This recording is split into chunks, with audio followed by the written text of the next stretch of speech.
Graças a Deus, irmãos. Meus irmãos, é certo que nós não temos nenhuma dúvida quanto à prática e o exercício da nossa mediunidade e da nossa capacidade de manipulação energética. Confiamos e acreditamos, não só isso, sentimos e convivemos com a presença da espiritualidade maior e de grandes mestres. Mas sempre nós procuramos lembrar e fazer uma pequena análise do objetivo e o porquê de estarmos aqui hoje presentes. Como eu disse, não temos dúvida do nosso mediunismo, da nossa capacidade de manipulação energética. Mas as mentes das pessoas, às vezes, começam a entrar em dúvida e começam a se perguntar se está fazendo a coisa certa, se a sua atitude é o correto, se este é mesmo o caminho. Dúvidas que surgem até mesmo diante do corpo mediúnico. Acredito que seja raro, mas pode sim existir. E outras pessoas que não praticam o mediunismo também têm essa dúvida. Será que existe mesmo um mundo espiritual? Porque nunca nos foi dito ou mostrado algo para nos convencermos.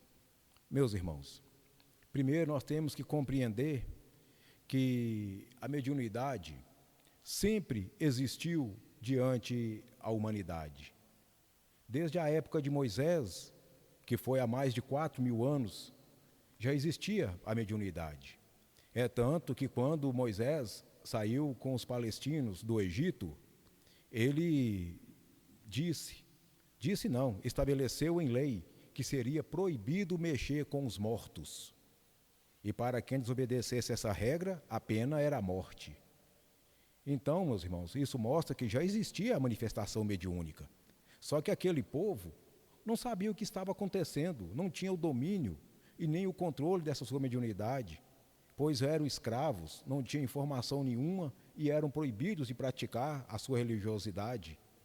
Então, simplesmente, eram apoderados de alguma energia que lhe dominava e causava tumulto e alvoroço dentre aquele grupo de mais de 400.000 pessoas viajando no deserto sem nenhuma estrutura.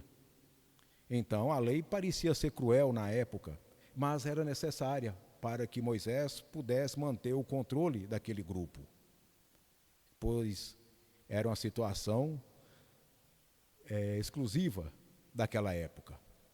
Mais de 2.000 anos depois, Jesus surge como grande mensageiro, mentor, que instituiu o cristianismo e novos ensinamentos.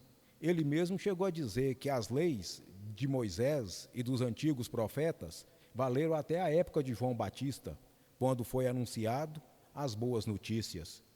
Embora essas leis continuassem valendo, mas que deveria ser aplicado então as novas leis, que passa-se então o Novo Testamento. E nesse Novo Testamento, o próprio Jesus afirmou a existência e a continuidade da vida após a morte. Ele fala claramente do mundo espiritual e das dimensões espirituais de Deus. Em alguns trechos do Evangelho em que ele diz que a casa do meu pai existem várias moradas. Não são várias casas, são várias dimensões vibracionais, são vários mundos de luz, cada um deles com uma intensidade e uma vibração diferente. E também o mundo trevoso, também faz parte das moradas dos planos espirituais. Nós estamos falando do plano espiritual. Então, nós iremos para uma dessas casas de Deus, o nosso Pai, de acordo com o nosso padrão vibratório, de acordo com as energias que nós carregamos. As energias se atraem por afinidade.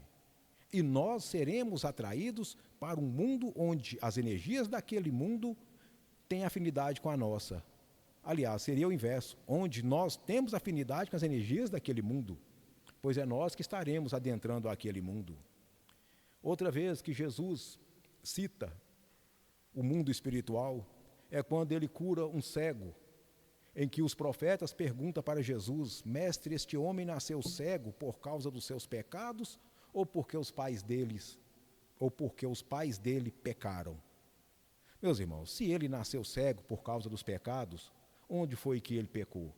Em uma vida passada. Então ali ficou claro o ensinamento da continuidade das encarnações, que aquela pessoa estava ali por um motivo. E Jesus mostrou também, como a gente sempre nos foi orientado, hoje nós vivemos o reflexo de tudo que fomos no passado. E no futuro, nós vamos viver o reflexo do que foi o nosso passado e o que está sendo o nosso presente. Aí vai estar determinado e vai ter, então, compreendido o nosso futuro. Outra vez que Jesus citou o mundo espiritual foi quando ele estava no Monte das Oliveiras, ou no Getsêmani, não me recordo bem, em que ele foi visitado por Moisés e Elias, e os discípulos viram Moisés e Elias conversando com Jesus. E eles perguntaram se armariam 3 barracas, e Jesus disse que não precisava. Embora estivesse ali presente Moisés e Elias, eles não estavam neste mundo. E isso mostra para vocês, Jesus dizendo para os discípulos, que Deus é Deus dos vivos e não dos mortos. Então, meus irmãos, a vida eterna está no mundo espiritual. Aqui é apenas mais uma das passagens que nós temos para fortalecermos os nossos espíritos, fortalecermos as nossas mentes, a nossa capacidade de conhecimento e entendermos que, mesmo que estejamos vivendo em um mundo onde o que predomina são as energias inferiores, nós temos que aprender a nos desvincularmos dessas energias que são totalmente terrenas, energias muito conhecidas por todos nós, e buscarmos as energias do plano superior.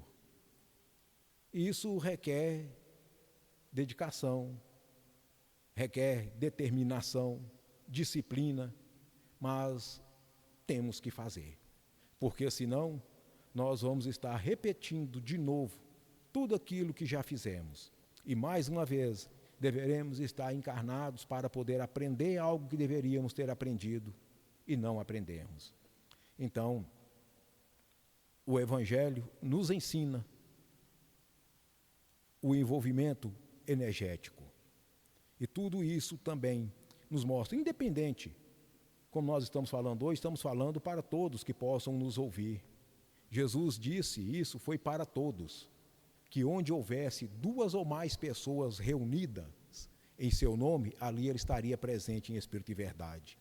Ele não fez nenhuma referência a qualquer caminho religioso, mas fica ali para que todos, independente do caminho que escolhera, compreender de que as mentes sintonizadas com o mesmo objetivo se tornam mais fortalecidas e estará também envolvida com o poder crístico, porque teremos ali a presença do nosso Senhor Jesus Cristo.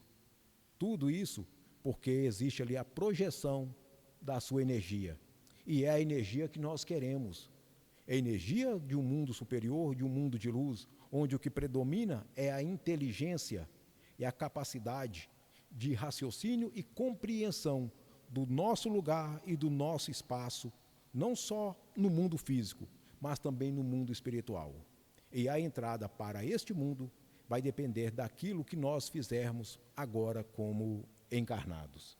E para atingir outros mundos ainda mais elevados, temos que, mesmo que desencarnados, nos adaptarmos e buscarmos nos envolvermos com energias de uma outra casa de Deus, que está superior àquela em que estamos e aqui estaremos no futuro.